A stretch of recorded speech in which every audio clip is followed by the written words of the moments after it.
So I've had the R1300 GS for about 7 or 8 months, and you know, I think it's a great bike, but like anything, it's not perfect. So you know, there are a few things that I'm not terribly happy about. One of them is the rear light setup.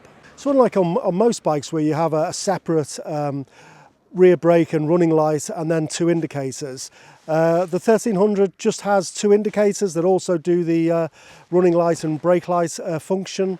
And I think there are certain circumstances where I don't think that's sufficiently clear for signalling your intentions to riders behind or other road users. So I've been looking for a solution, and I came across the Weiser Technics plug and play Wizard with the opportunity to have an auxiliary brake and running light. So this video really is about one, what the issue is that I'm concerned about, but also the Weiser Technics solution and its installation. And I mean, one of the reasons why I'm making the video is that I've got absolutely no skills whatsoever in terms of working on the bike, or my spannering ability is definitely limited. So basically, you know, it is plug and play, and if I can install this solution, then I guess anyone can. So let's get on with this. What's the issue and what's the solution? So this is the issue. If I turn the bike on, so hopefully you can see the running lights, and if I pull the brake, you'll be able to see the brake lights as well. So I guess that's not too bad. I think the issue comes, when you're indicating. So if I just turn one of the indicators on, kind of turning left here, and I pull the brake lights, there's kind of a lot going on, and I think it'd be easy to miss.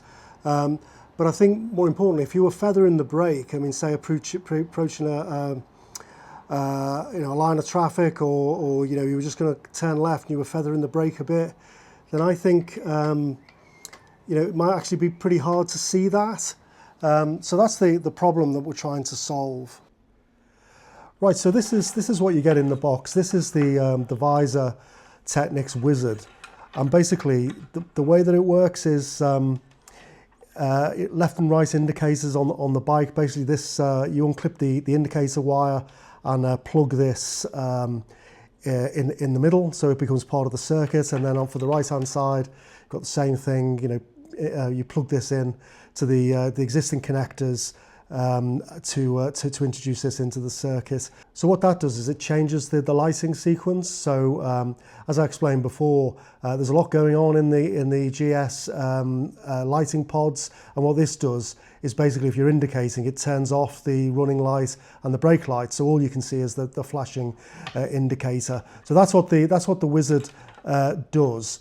And then you get one of these as part of the kind of set, and it's a B6 Denali LED running light and brake light. And basically, once you've introduced the Weiser Technics Wizard into the circuit, it's got like a little tail, and then you just plug that into the Denali brake and running light at the back. So this B6 Denali light comes in the Weiser high bracket. So this attaches rather neatly just below the seat. So I think that's exactly where a running light and a brake light should be. There's another bracket which you can get, which attaches the light at the bottom of your number plate. Now, I didn't go for that one because that seems a sort of peculiar place to have a running light and a brake light. But also the installation's really a bit complicated, because basically you've got to dismantle the rear sort of plastic assembly that holds the lights and the reflector and all of that sort of stuff in order to feed the wire back up. And I saw one YouTube video where they had to undo something like 22 Torx bolts to be able to do that, which just sounds like a lot of mucking about. Whereas this fits nicely under the seat. Curiously, in the gap where I can't help but think that BMW should have installed a running light and brake light anyway, but it fits really neatly, and you only really need to tighten and refasten 2 Torx bolts. So that's the light and the general setup. There are 2 options in terms of the Wizard though. You can get what's called the BR or the BO. So BR stands for brake light and running light. So you get a combined brake light and running light. And BO stands for brake light only. And the reason for that, in the UK, it's legal to have a third running light, and it's also legal to have the auxiliary brake light. And that's the case in much of Europe. The exception is in Germany. So in Germany, you're not allowed to have a third running light. So Weiser Technics produce the BO or the braking only version, but I've got the BR braking and running light because that's fine in the UK, which is where I'm doing the bulk of my riding. So that's kind of what you get in the box, and that's what I'm going to install on the bike next. So I've got the Weiser Technics Wizard and the auxiliary light, and basically what I'm going to do now is wire it up to the bike. So to do that, the first thing I'm going to do is just take this cross brace out, so I can get at the indicator connectors, which are in little clips just down here on the left hand side. Right, so I've just taken this little cross piece off, and there's just need to be careful to unplug. There's like a little cover for a couple of fuses down there, so you just need to uncouple that, and then you can get at the two little clips that hold the connector. So I'll just show you with the screwdriver. So that's the left indicator connector in the clip, and its left is nearest the back of the bike, so left back. And then over here we've got another clip with the right hand side indicator, so that's nearer the front, so that's right ahead. So right is on the clip closest to the front of the bike. So all I'm going to do now is just pick out the connectors. So the Wizard itself is labelled left and right, so I'm going to do it one at a time. I'm going to start with the left and then connect that, and then I'm going to do the right. So I've just hooked out the left side. There isn't a lot of room, but you can sort of get it out with your fingers, and it's just like a little extra connection. Just get your thumbnail under the little button, and out it pops. And then the Wizard itself is labelled left and right. So this is the left side. So you can't really go wrong, because it's kind of, it's plug and socket. So obviously that goes in there and clicks, and then the other side, get it the right way around, that way, and that goes in there and clicks. So that's one side done. So the next thing is to fish out the other one, so I'll do that now. Right, so I've hooked out the right hand side one. So get my little thumbnail under the little flap, and there it goes, it's out again. So that's the right hand side. So obviously by a process of elimination, the one that's left is obviously right. So pop that into the get it the right way around, into the socket.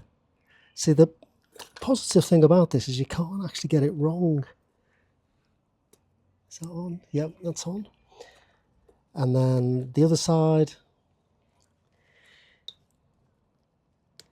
Right, so that's connected. So so this is the lead that goes to the auxiliary light. So the next job is to mount this on the high bracket at the back of the bike. So so I just need to take these two little bolts out at the back. So these are T27s, I think, as it happens. So we just take those out. So all we're going to do is just pop those bolts back in.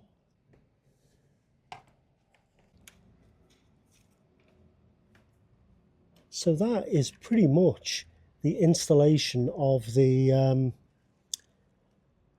rear tail light. So I've just fed the wire under here. There's a little nick in the seat, and I'll tidy this up under the seat rack. Pop this through. All I've got to do now really is just tidy up and put the connectors back in the clamps and things. So that's pretty well done.